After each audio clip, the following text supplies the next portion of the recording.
What's up, TalkLP News fans? Amber Bradley back in the podcast hot seat. Super stoked to welcome Stephanie Meurer from NAVCO, Executive Vice President of Sales and Marketing. How are you? Thank you, Amber. I'm doing great. Thank you so much for having me. So you're busy, right? We've been working on this for I feel like years to get you in the hot seat. I mean, it's been a long time coming. True story. Absolutely. Yeah, it's been good. I've been in NAVCO for now a year and there's just been a lot of exciting things that are happening. Yeah. So glad to finally be here talking with you. Okay, so we have a cool topic, and if you have tuned in and been like, oh, a vendor, that's not what this is, first of all. Like, we're talking enterprise risk management coming off of Apex. Stephanie helped me out facilitating hospitality track there, which is amazing. So we have gotten close, and this is going to be a really great topic. However, before we get there, I do, if you haven't known what NAVCO is and what they do. Just give us the quick and dirty on NAVCO, and then we'll move into our topic. Yeah, thanks, Amber. So NAVCO is a security integrator. We've been in business for over 50 years in the industry, and we design, install, service, maintain, monitor security systems. So that's everything from video management systems, access control systems, visitor management systems. So, cameras, card readers, but we do so much more than that. And I think that's what brought us to this discussion today, Yeah. where we actually do help come alongside security organizations and security departments to help them holistically come up with a security plan or a security technology roadmap. Whether we do it directly or we can guide you to somebody that can, and there's elements that we can handle on the technology side.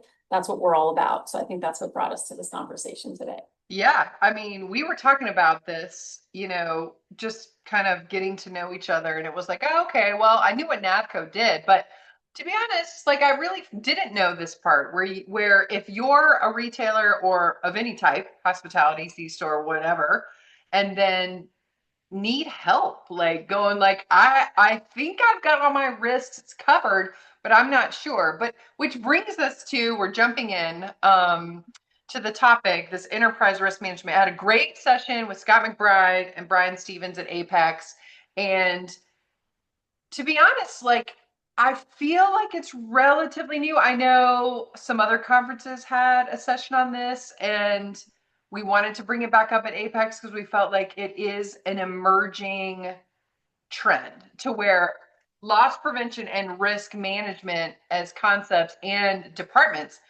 may not be separate in the future. And I don't know what the future is, right? What, like, this isn't like a 2055 conversation, but this is starting to gain a lot of traction. So start kind of with the beginning for those that are like, Amber, I don't know what you're talking about. Like enterprise risk management from y'all's perspective of when you come alongside a company, as you so well articulated and said, look, are you thinking about this?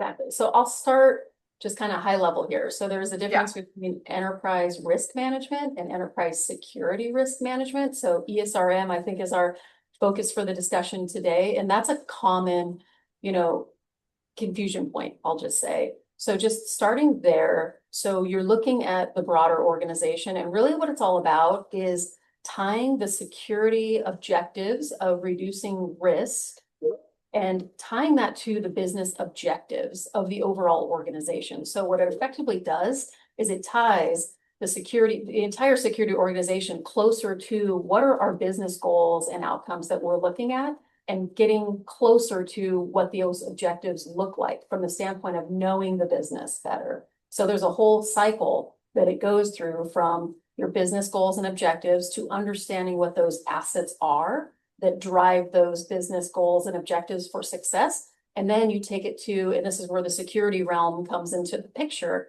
is how do we protect those assets? What are those risks facing those assets that are the very assets that will be the success of the organization? So what do we need to protect, and how do we mitigate those risks? And then it goes into the realm of the mitigation plan of Okay, now let's take this by department. What do the risks look like in the HR realm? What does it look like in the operations realm? What does it look like in the IT realm? So there's a lot of different dimensions to this discussion. That's why it pulls everything together into that broader discussion about the business objectives and outcomes. So it's kind of it in a nutshell.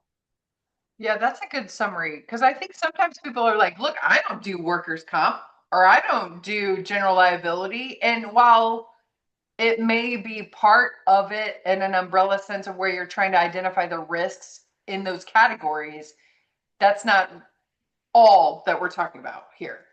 Right, right. That's why that stakeholder discussion is so important when you think about, okay, what departments really touch the aspects of risk. And when you really start to break it down and peel back the onion, you find that, well, gosh, all the departments do touch it in some way or form. And I can give you some other examples as we chat here on this, but it's good to analyze, okay, what are the goals and objectives for, the executive team? What does that look like? What type of risks are they looking to mitigate for the business? As you look at like the business reputation and some other aspects, reducing costs, other priorities. And then when you look at, your operations team, what does their landscape look like? And what do their goals and objectives look like? And then the same thing with IT, same thing with HR, because then you can start to think, and we go through this process of what are all the risks? And we go through a list of like, is it vandalism? Is it, personal injury? Is it incidents and accidents? Is it, loitering? Is it trespassing? Is it shoplifting? Like, what is it? And then we categorize those risks. And in each department, it might look different. So then you get to a point of understanding, okay, what does that look like, our risk tolerance? Okay, do we have it covered through our standard protocols? Or do we really need to examine something further with technology or even some internal processes like employee training to help mitigate those risks in said department? So talk a little bit about risk tolerance, right? Because in my brain, I'm like, okay, this is like how much risk is acceptable for us to be doing business? Because if it's we're going to mitigate every single risk out there, we might as well just close the door and like let's Right, just not be in business because there's obviously risk. So right. is that right? Like, is that what you're seeing in the marketplace of like how people are going about this risk Yeah. tolerance piece? That is such a great question, Amber, because it looks different with each department depending on the individual circumstances, like loitering and trespassing. Like maybe it's an issue that's come to play with some facilities, whereas others it's a rampant issue and it's going to escalate to another type of crime, right? Because there's usually indicators with certain risks that are maybe lower level or less important until they start to escalate and they start to increase in frequency, and then then vandalism happens and then theft occurs, right, just from like the loitering. And so these crimes start to escalate. So I think that's one piece of the equation. But there's also, I'm sure, with anyone that's listening to this would think that there's a process that they go through on, from a cost perspective. What does it mean from a cost perspective in their business? Protecting people, property, and assets. Okay, so people first, let's start with that. Okay, so is there going to be any harm to an individual or an employee or any kind of insider or outsider threat? So like there's that, right? And that will be, I would say, a high priority for many businesses out there. Yeah, keeping your customer and employees safe. Like that's Exactly. high up there on the scale of importance. Right, exactly. And then so when you get into that realm, you get into the conversation of, other risks like outside of security systems, right? You get into the fire systems, right, to protect, the people in the building. Then you get into, barriers, and you get into, just other aspects of the discussion, other special hazards to protect the people. Then you get into, the assets. Okay, so what is the value of this particular asset and what does it look like should my business have to shut down for a day or shut down for 1 hour or 10 minutes or whatever that might look like? There's a cost associated with that. So what does that risk look like in terms of, I mean, even just a simple example would be like even like an elevator, like if you're in a union type of scenario, elevator shut down, and then you have, individuals or air conditioning systems shut down. And then that's also a cost to the business as well, because then you have employees that, will not, they'll either stand off or not, they'll find a way to, we'll just say there's a pause in the workforce. We'll just Yeah, say that. yeah, So that's a risk too. So this is looking at the whole holistic picture here. Like, even outside of electronic security, it's your processes, it's your other systems as well that are associated with your campus or your facility. And you examine that and then figure out the risk tolerance from there. And then it's prioritized. And then that's how our clients or end users can prioritize like what they're going to budget. Like, is it in the training aspect of the people? And there's typically a budget for that, of course, and then the technology. And then they can figure out, okay, OpEx and CapEx budgets, where do we go from here? So, yeah. Well, I think what you're describing is certainly like if holistic's probably, an overused word, but in this it's like massively descriptive to what you're saying because, I was just looking at some of the notes that you gave me before this conversation because it's something that like it's almost like if you dove into it, you could just completely get lost, like a ball pit. The little kids dive into and they're completely gone. It's like Yeah. there's so many different aspects. So I would say like when you're what's cool, okay, let me back up. What's cool about solution providers like you guys is that you have a varying perspective. Like you can look across, a whole bunch of different retailers or whomever and go, oh, this is what they're dealing with. There's like a whole holistic view of like what's going on. So knowing that like obviously this is a fluid process because there's different risks all the time. No one knew like pandemic, like no one knew that's coming down the road.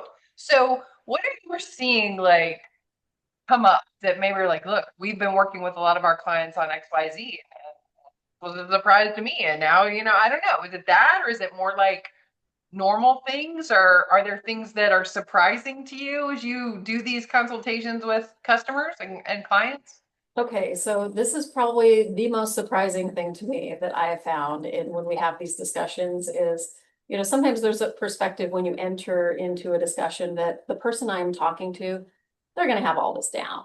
They've got all these things. This is what they think about. They live and breathe this every single day. So here I come and I'm asking these questions, and some of it may be the Captain Obvious questions. Like, of course they know what the risk tolerance looks like. And of course, they know what their landscape looks like. But here's the beauty of it is while we're having the discussion and we go through the list, right? Like of just every single type of risk you can think of, there's usually something and a few things for that matter that come up of, wait a second, that's something that I need to drill into a bit more. And it may be not something that's top of mind because it's not something that's like happening at a high frequency. So, but it's a side note of, wait, we need to address that actually.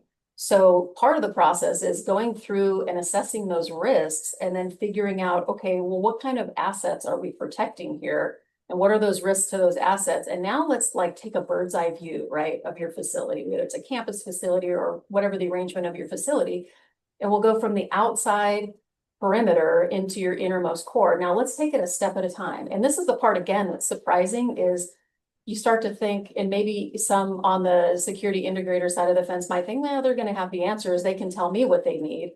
Well, that's not the case. We're the professionals also in this space that can advise what we suggest as well to be protected, whether we can offer it or not. So in talking about that external perimeter, right, you're talking about like lighting and you're talking about trees, foliage, bollards, and you're talking about fences and things like that. So, sometimes the conversation goes to a place of, yeah, we have had loitering activity. And you know what? There is an opening on this side of, the campus or this side of the building or what have you, right? And so that is surprising because it reveals things that you think maybe were already thought about, but it's okay because I think all of us professionally go into that space of you get into your rhythm and you've got Yeah. those high frequency things that you're focused on and maybe the biggest fires, so to speak, right? And some of those other things kind of fall on the list. So going through that process and actually having that discussion and saying, what's the outer perimeter look like? Okay, now let's get to the building. Let's talk about all the access points and the windows and what do we have for protection there and what are we trying to avoid?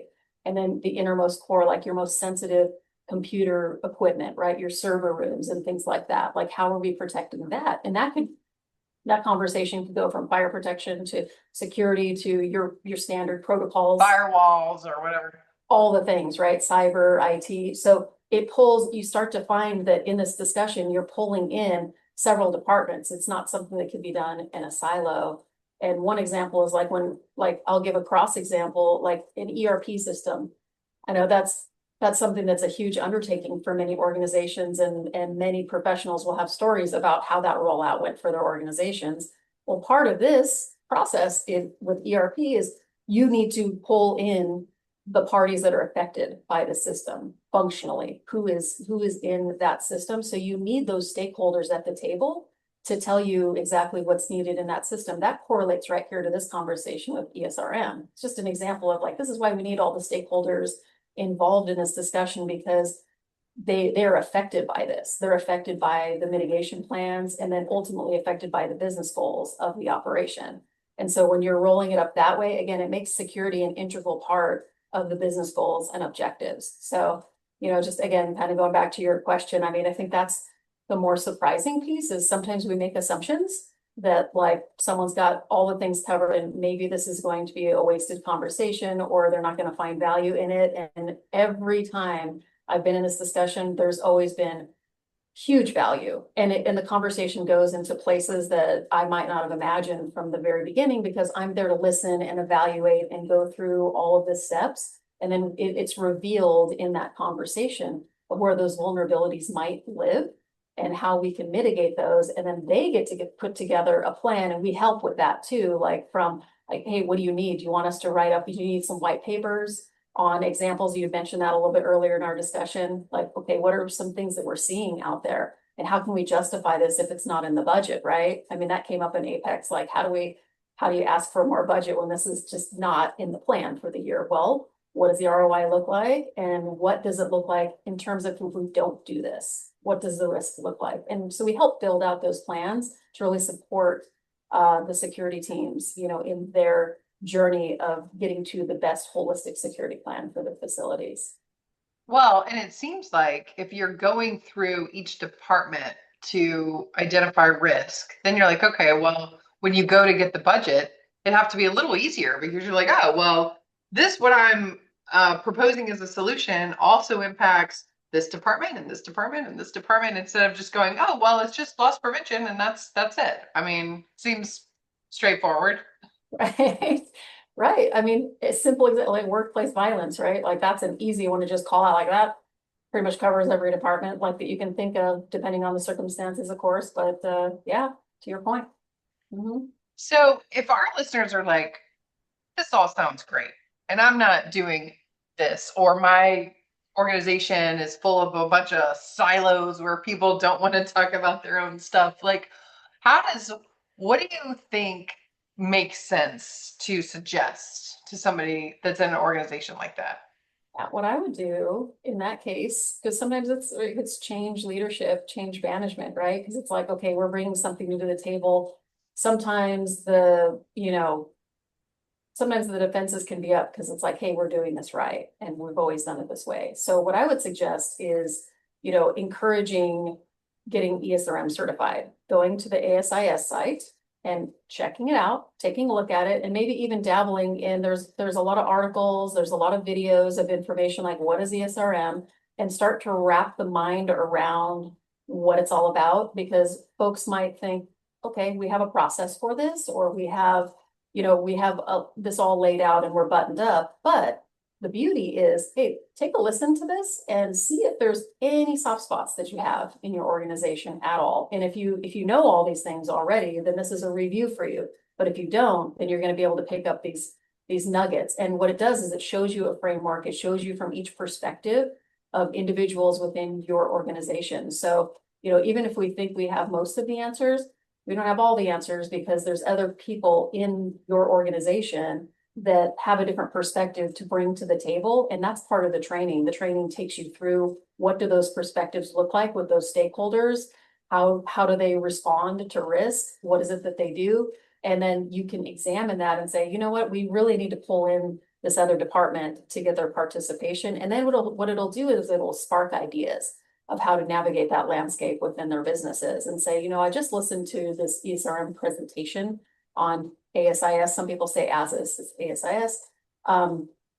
But I think there's some really great suggestions of how we can enhance our existing security plan. And it's really an enhancement. So like, even if it's an overhaul, that's okay too. Maybe the framework just needs to be cleaned up and organized. That's possible too, of where, there's pieces that are put together that look really great, but then when you're introduced to a new framework, you're like, wow, I thought this looked really good and organized, but now that I see this free framework here, I really like how they laid that out. And that's a good nugget as well to take away from that training. So I would encourage to go to the ASIS site and go to the ESRM segment and really take a look at it and take there's a segment on there that's 2 or 3 hours that you can take just to get your feet wet, if not already exploring the internet, right? I mean, we know how powerful ChatGPT and all the AI platforms are of giving us that information quickly.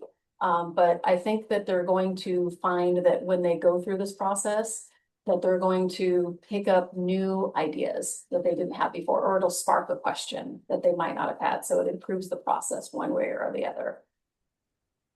Yeah, it, I think what's cool of what you're talking about in multiple ways is continuing to learn and ask questions, like that you don't know everything. And there are these evolving thought leadership things that are like, okay, all industries don't remain stagnant. Where you're like, oh, okay, I've learned it. Now check, I'm moving on and now I'm doing it. It's like, well, not necessarily. Like things evolve. It's almost like while you were talking, I thought about this, like how loss prevention people, executives used to be known as security, right? And I mean, that's a while ago at this point, but now, then you evolve into, okay, loss prevention practitioner, responsible for shrink.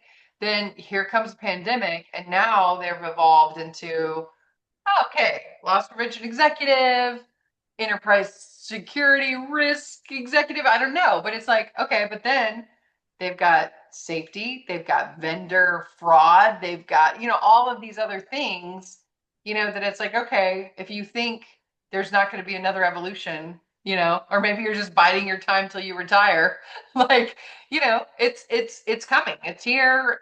You got to continue to evolve with the learnings, right? Absolutely. No, and you just sparked a thought in my mind too, is that, it's revenue leaks, right? When you're talking about shrinkage and, the whole host of all the things that have happened and what we've learned from the pandemic.